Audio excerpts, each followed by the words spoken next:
Welcome to the channel. I'm Reverend Dr. J.W. Morrison, theologist. Central Coast, New South Wales, Australia. Thank you for joining me.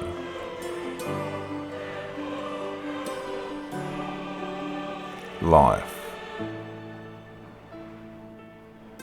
Love has many colours, many landscape colours, from the ground to the sky. And looking at these colours is okay, but navigating them can be very, very difficult. How we interpret them, everybody's different. Everybody interprets the way they see things differently. And we have to allow for that. But what do you do when it becomes hostile? What do you do when your partner's the meat in the sandwich between a family member and yourself? And what if you do if the hostility is built on infantile, immature, covert, narcissistic traits? What do you do? Well, you can show tolerance. You can speak about it with your partner. But what does your partner do? They're the meat in the sandwich.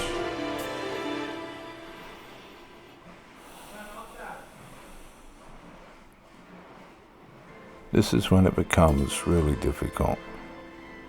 This is when you watch people start to suffer.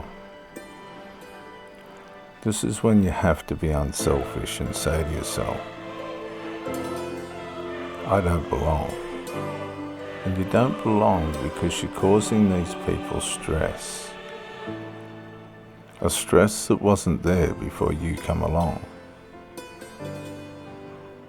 You've watched these family members psychologically disintegrate. You've watched your partner grow.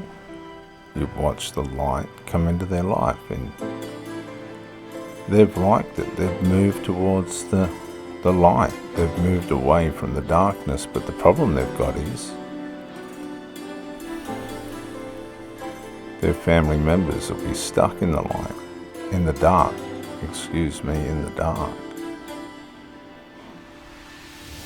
And now you have this tension within your partner between drawing towards the light and building themselves up and watching the family members stuck in the dark. But that's easy to say for an outsider, isn't it? What if the way they perceive their family members is that they're in the light? Just because we don't perceive other people's family members or our own as being in the light doesn't mean that they're not to others. You see, people reflect themselves differently around different people.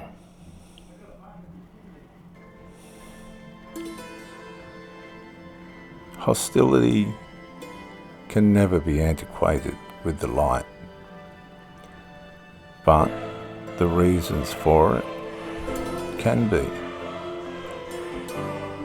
If somebody is complaining about something that somebody's done to them that's cruel, do two wrongs make a right? Do two wrongs bring peace? No. If you're being targeted by a family member, withdraw. Don't go into war. Don't go into battle. Because the battle is in the mind. It's in the mind of the person that's struggling with the way things have changed and the way circumstances are developing around them. Sometimes we get too much of somebody and they're not willing to share. And these controlling and manipulative and jealous reactions are so that we don't lose our supply of emotional input from the person that's pulling away. But we have to determine if these things are legitimate or not. And again, that comes down to individual interpretation. If a family member is grandized,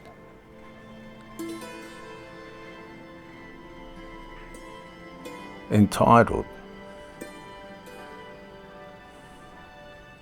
possibly self-centered, and the hostilities proceeding from their view of the new formation around them, there's not much you can do about that.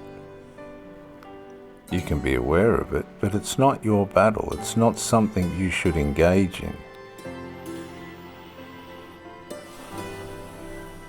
People who aren't getting their own ways want you to engage in their delusion, and then that justifies it as being part of a reality. And it's really not going to fix anything. It's only going to play into the hand of the person that's trying to pull you in. If you stay neutral, if you're the calm before the storm, you'll see the storm come over with all its fury and rage, but you won't be engaged in that. You've taken shelter. That storm, unfortunately, will pass on to your partner, the person that's closest to the person that's having a psychological collapse, a narcissistic collapse. You see, narcissists are like children. They get a new toy and they play with it, and then they lose interest in it. And then when somebody else goes to pick up that toy and play with it, guess what? Oh no, they want the toy back. It's a shiny new toy again. And this is what happens to people that allow themselves to be controlled by selfish, infantile, troubled people that need to do a little bit of work on themselves. And you have to be aware that this happens all the time. It's not uncommon.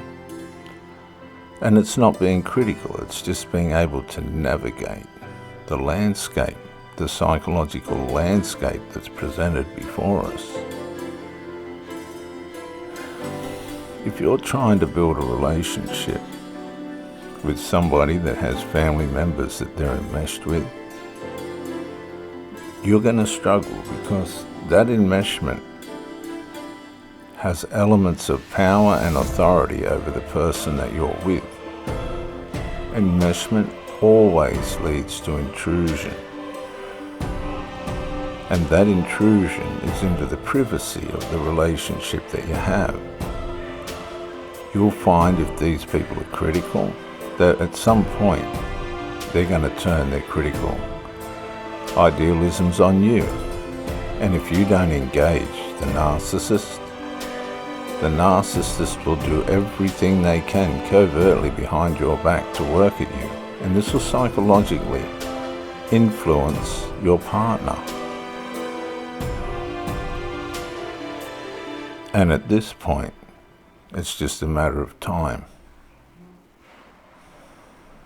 before you become the target of the two. Unresolved has a way of pulling belief apart and pulling people apart. And that's exactly what the troublemaker wants, because then they get their toy back. They get to play with their toy again. But what these people don't realize is they'll be pushed to the side and left in the corner, all on their own. And they look back with regret and wish that they had just confronted the issue. Too many people are looking back now at what could have been, the one that was probably meant to be, but they didn't have the fortitude and resilience to be able to resolve the issue in a way in which would hold that together. Their values weren't ready for somebody like that. Sometimes we need to withdraw from situations that make a colourful landscape into a grey, black and white, stormy landscape. And we just have to say, well, these people weren't ready for me. They weren't in the same place as me. My energy and my vibration wasn't compatible with theirs.